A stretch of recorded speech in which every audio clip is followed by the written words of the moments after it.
Maugma ko po na wini-welcome kamong boss sa Samuyang Isla, the humble and happy island, Catanduanes. We are very much honored to have you here in our province. I think this is the first time that we have received such huge number of guests, of students and faculty, and we are very much happy to welcome you in our humble island. Thank you so much, Camarines Sur Polytechnic Colleges, for choosing Catanduanes to be your province, province of choice for this year's educational tour.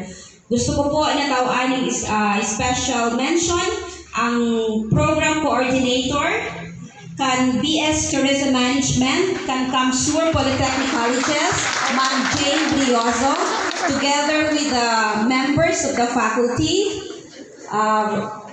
Warmest welcome po to our province. And of course, ang handler po or ang tour facilitator kan event na ini, Ma'am Aryan. Thank you so much from Charity Galon Travel and Tours. First time din po namin na mag-collaborate. I hope we could have more.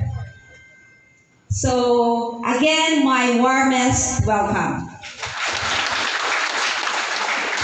So, ang sa kuya po na task mo niyan, as given by Ma'am Aryan, is to give you information about the Philippines, the Bicol region, and of course, much more about Catanduanes.